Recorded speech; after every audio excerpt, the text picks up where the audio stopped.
विद्यार्थियों, आज हम बात करने जा रहे हैं कक्षा 12वीं रसायन शास्त्र की इकाई 6 तत्वों के वियोजन के सामान्य सिद्धांत और प्रक्रम के अपने अगले शीर्षक, जिसका नाम है सांद्रित अयस्क से धातु की प्राप्ति। ठीक है विद्यार्थियों, इसके लिए जो विधियां उपयोग में लाई जाती हैं उनमें से कुछ प्रमुख विधियां हैं: अपचयन विधि, विद्युत अपघटन विधि और अवक्षेपण विधि। हम सबसे पहले बात करेंगे अपचयन विधि की। विद्यार्थियों, यह विधि दो पदों में पूर्ण होती है। पहला पद है अयस्क का ऑक्साइड में परिवर्तन। इसके लिए जो विधियां उपयोग में लाई जाती हैं उसमें से पहली है निस्तापन। ठीक है, बहुत आसान है। सांद्रित अयस्क को वायु की अनुपस्थिति या सीमित प्रवाह में पिघलने से पूर्व ताप तक गर्म करना निस्तापन कहलाता है।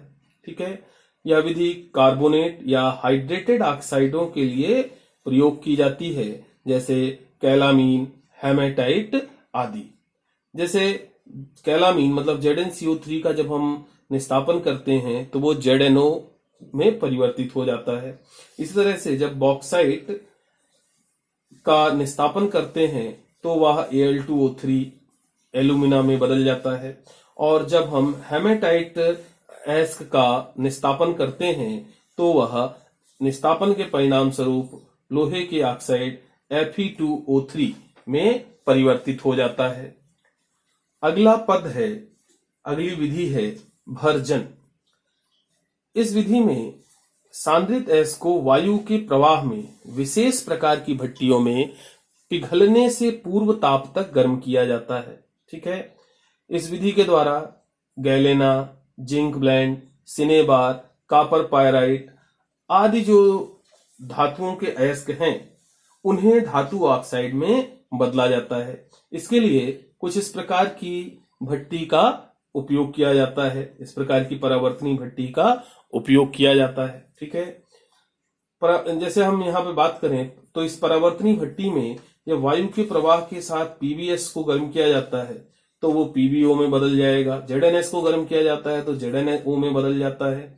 HgO का जब भर्जन करते हैं तो वो Hg में परिवर्तित होता है, और Cu2S का जब भर्जन किया जाता है तो वो Cu2O में परिवर्तित हो जाता है, और इसमें जो अशुद्धियां हैं वो ऑक्सीकृत होकर के अलग हो जाती हैं।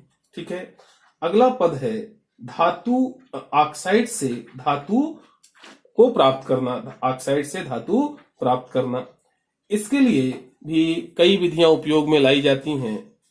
कुछ विधियां हम आगे बात करेंगे, कुछ विधियों पर हम आगे बात करेंगे। पहली विधि है तापीय अपचयन अथवा प्रगलन। तो ध्यान रहे विद्यार्थियों, धातु ऑक्साइडों का अपचयन उच्च ताप पर होने के कारण, धातु ऑक्साइडों का अपचयन उच्च ताप पर होने के कारण इसे तापीय अपचयन कहा जाता है। ठीक है, धातु ऑक्साइड को उच्च ताप पर अपचयित करके धातु को प्राप्त करने की प्रक्रिया, जिसमें उच्च ताप के कारण धातु पिघली हुई अवस्था में प्राप्त होती है, प्रगलन कहलाती है ना, क्योंकि इसमें धातु उच्च ताप के कारण पिघली हुई अवस्था में प्राप्त होती है, इसलिए इसे प्रगलन कहा जाता है। इस काम को करने के लिए निम्नलिखित विधियां अपनाई जाती हैं। पहला, कार्बन अपचयन विधि। इस विधि में कोयले को या कोक को अपचायक के रूप में उपयोग किया जाता है, और जब हम ऑक्साइड को, धातु के ऑक्साइड को इस तरह से कार्बन द्वारा अपचयित करते हैं तो वह धातु में बदल जाता है। जैसे ZnO कार्बन द्वारा अपचयित होकर के Zn में परिवर्तित हो जाता है ना, या कार्बन मोनोऑक्साइड द्वारा अपचयित होकर Zn में परिवर्तित हो जाता है। इसी तरह से SnO2 भी कार्बन द्वारा अपचयित होकर के Sn में बदलता है ना। मूलतः बात यह है कि जो धातु ऑक्साइड है वो कार्बन से अपचयित होकर धातु में बदल जाते हैं। अब यहाँ ध्यान रखना कि इस विधि में कुछ पदार्थ अलग से मिलाए जाते हैं जिन्हें गालक कहा जाता है। ठीक है, जो धातु ऑक्साइड में अगलनीय अशुद्धियां हैं उन्हें अलग करने के लिए अलग से मिलाए जाने वाले पदार्थ गालक कहलाते हैं।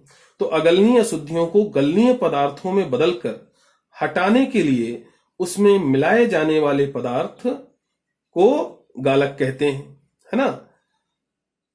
अशुद्धि की प्रकृति के अनुसार जो गालक है वो दो प्रकार के होते हैं। अम्लीय गालक, अम्लीय ऑक्साइड जैसे SiO2, क्षारीय अधात्री जैसे FeO, CaO आदि से संयोग करके धातुमल FeSiO3 बनाते हैं, तो इन्हें अम्लीय गालक कहा जाता है। ठीक है, जैसे CaO क्षारीय अशुद्धि है, तो इसके लिए अम्लीय गालक है SiO2।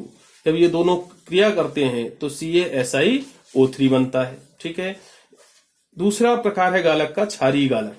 क्षारीय ऑक्साइड जैसे CaO जो अम्लीय आधात्री जैसे SiO2 आदि से संयोग करके धातुमल CaSiO3 बनाते हैं, क्षारीय गालक कहलाते हैं, है ना।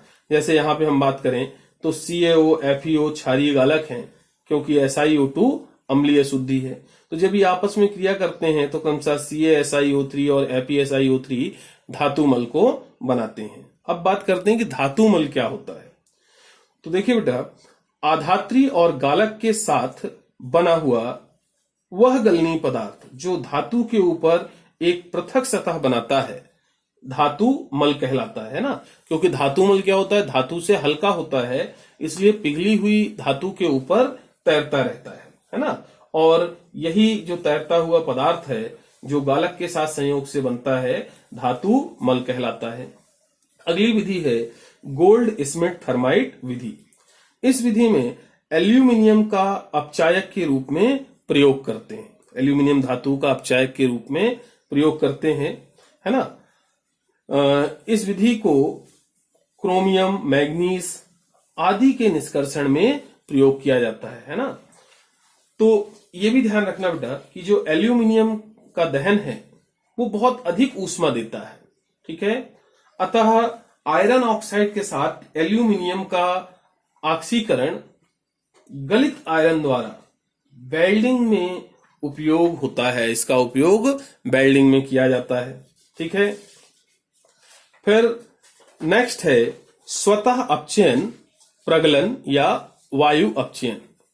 निम्नतम विद्युत धनी धातुओं के कैटायन बिना अतिरिक्त अपचायक का उपयोग किए, बिना किसी अतिरिक्त अपचायक का उपयोग किए स्वतः ही अपचयित हो जाते हैं, तो इसलिए इन्हें स्वतः अपचयन, प्रगलन या वायु अपचयन कहा जाता है। मरकरी, लेड, एंटीमनी तथा कॉपर का निष्कर्षण इस विधि से संभव है।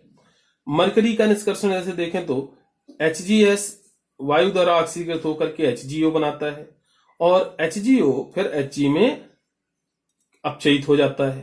ठीक है, तो यहां क्या हुआ, इसको ऐसा भी लिख सकते हैं HgO HgS से क्रिया करके Hg में परिवर्तित हो जाता है, मतलब स्वयं अपचयन और प्रगलन हो जाता है। ठीक है, नेक्स्ट है लेड का निष्कर्षण। इसमें PbS वायु द्वारा ऑक्सीकृत होकर के PbO बनाता है, फिर PbS PbO से क्रिया करके PbO लेड धातु में बदल जाता है। ठीक, अगली विधि है विद्युत अपघटनी विधि। ठीक है, ध्यान रहे बेटा, विद्युत रासायनिक सिद्धांत पर यह विधि आधारित है। और विद्युत रासायनिक सिद्धांत क्या कहता है कि जो धातु है वो कैथोड पर मिलती है, तो विद्युत अपघटन के परिणाम स्वरूप इस विधि में धातु कैथोड पर प्राप्त होती है। जैसे अगर हम नमक के विलयन का विद्युत अपघटन करें तो विलयन में नमक Na+ और Cl- आयन के रूप में क्या होगा, आयनित होगा। तो Na+ आयन इलेक्ट्रॉन ग्रहण करके धातु आयन सोडियम धातु बनाएंगे और Cl- आयन इलेक्ट्रॉन त्याग कर क्लोरीन गैस बनाएंगे। ध्यान रहे, यहाँ कैथोड पर क्या होता है, अपचयन होता है जिससे सोडियम धातु प्राप्त होगी, और एनोड पर ऑक्सीकरण होता है जिससे क्लोरीन गैस प्राप्त होगी। अगली विधि है अवक्षेपण विधि। ध्यान रहे, विद्युत रासायनिक श्रेणी में जो धातु पहले आती है वह अपने से बाद वाली धातु को उसके लवण विलयन में से विस्थापित करती है। विद्युत रासायनिक श्रेणी में जो धातु पहले आती है वह अपने से बाद वाली धातु को उसके लवण विलयन में से विस्थापित करती है। जैसे जस्ता जिंक धातु चांदी और सोने का विस्थापन कर सकती है ना। तो इस विस्थापन कर सकती है। ठीक है, तो विद्यार्थियों, ये था आपका आज का शीर्षक, सांद्रित अयस्क से धातु की प्राप्ति। आज के लिए बस इतना ही। आगे बात करेंगे हम अपनी अगली क्लास में।